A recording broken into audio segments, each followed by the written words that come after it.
Do you want to discover the secret that millionaires quietly use to transform their financial life in just 90 days? Today, I'm revealing the 90-day money golden rule, based on the teachings of Napoleon Hill, the man who taught millions to think and become rich. Forget shortcuts, magic formulas, and empty advice. This is a proven plan, a powerful habit that can change your relationship with money, your mindset, and your financial destiny forever. If you're ready to take control of your wealth and radically turn your life around, stay until the end, because what you're about to learn here could mark the before and after of your journey toward financial freedom. Chapter 2. Context. Napoleon Hill was not a millionaire. He didn't found a big company, yet he transformed more lives than any modern guru. Why? Because he had direct access to the minds of the most successful men in history: Andrew Carnegie, Henry Ford, Thomas Edison. Hill spent over 20 years studying what made these giants different. And after that, he delivered something simple, direct, and powerful: a map, a mental manual for creating wealth, purpose, and freedom. The name of the book: Think and Grow Rich. But what few realize is that behind all the philosophy, there is a starting point, a single habit, a practice that all these men, without exception, shared. And that's what we're talking about here. While most chase new techniques, internet hacks, and complicated strategies, true masters go back to basics, to the essentials. They build the life they want on one habit, well practiced. And that's where everything starts to change. Motivation fades, fatigue sets in, but the habit remains, and that changes everything, because it is the habit that turns desire into results, dreams into reality, and the average man into an unstoppable force. Chapter 3. The problem. The problem is that most men live as if they have all the time in the world. They wake up tired, hit snooze, rush to survive the day, and end up repeating the cycle. Years pass, opportunities slip away, and all that remains is regret. Not because they lacked talent, but because they lacked habit, lacked purpose, lacked the courage to do what needed to be done every day, even when they didn't feel like it. We live in a distracted world. Social media, shows, notifications, all designed to capture your attention. And the more distracted you are, the further away you are from the life you want. That's where the trap appears. You feel busy all the time, yet go nowhere. Always starting something new, but never finishing anything. You read a book here, watch a motivational video there, promise to start on Monday, but Monday never comes. You lack clarity, direction, and the discipline to sustain a single habit until it transforms who you are inside. Hill said that indecision is the #1 enemy of success, and that failure begins when you allow routine to define who you become.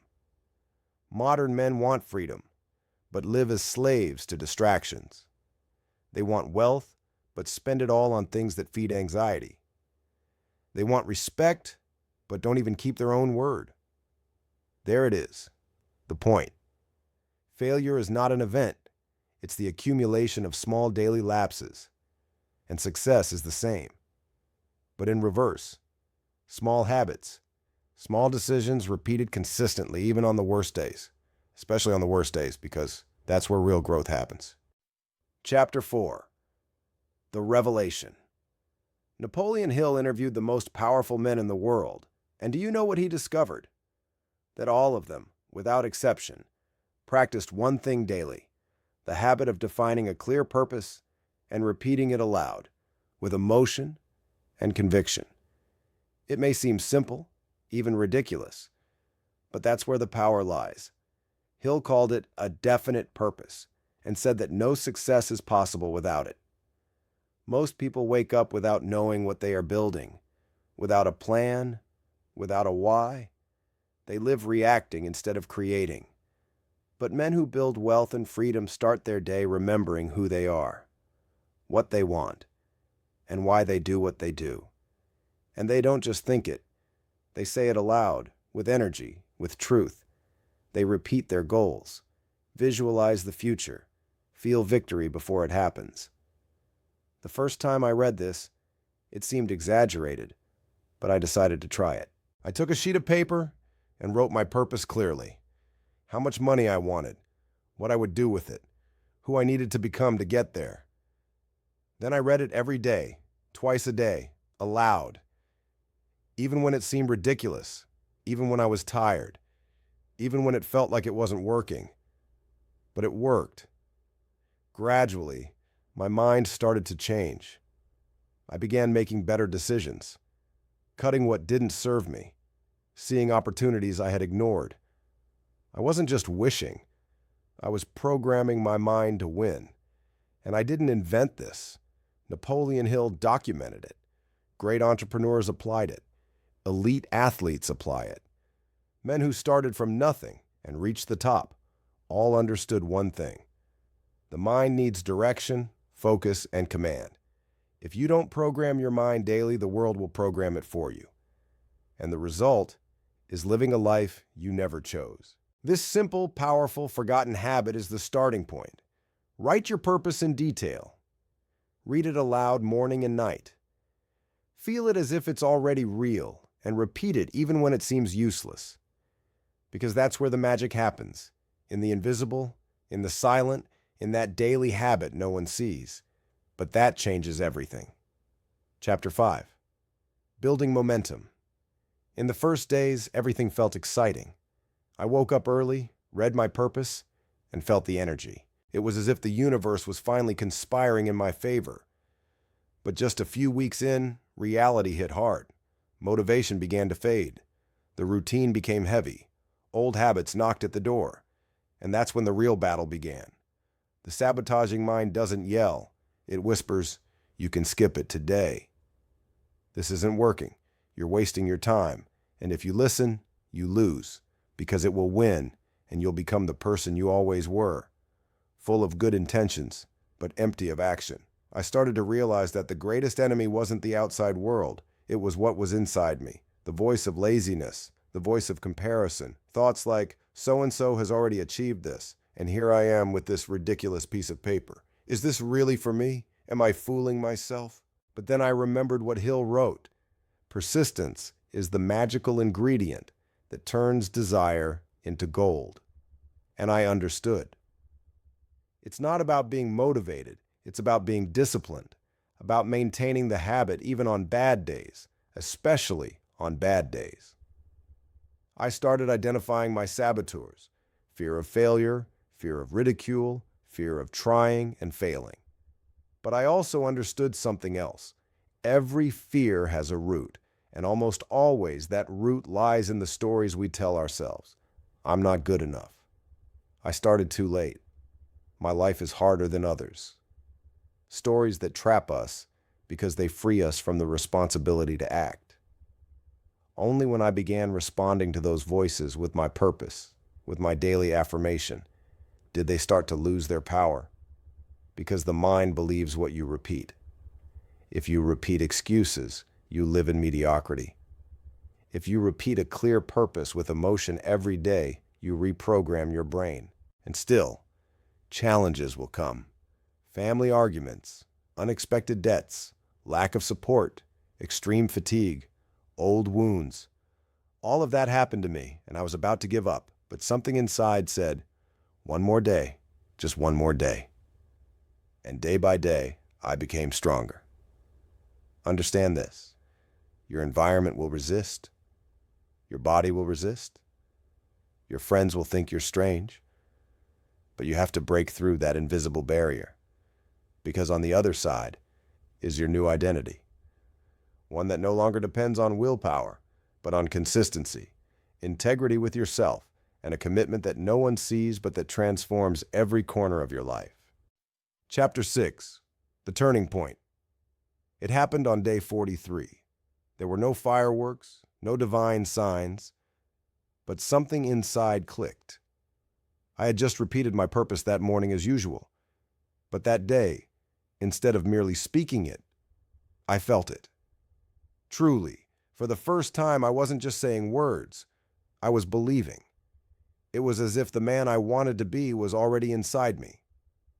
That week, I closed a contract that had been stuck for months, A client who always delayed. Finally, trust.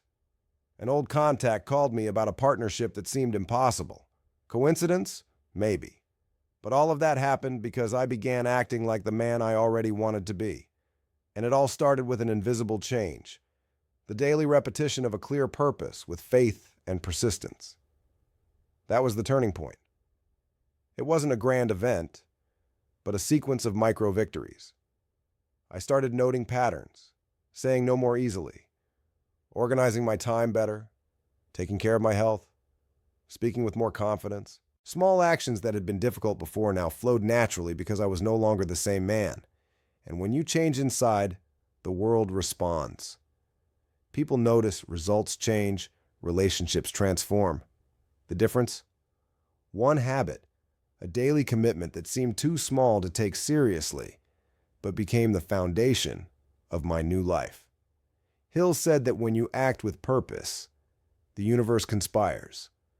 I thought that sounded nice, but somewhat esoteric, until I lived it, until I saw doors open where before there were only walls. And that made me think, how many men are losing opportunities right now simply because they gave up on day 30, because they didn't believe in the power of the simple? The turning point isn't when you achieve something outwardly.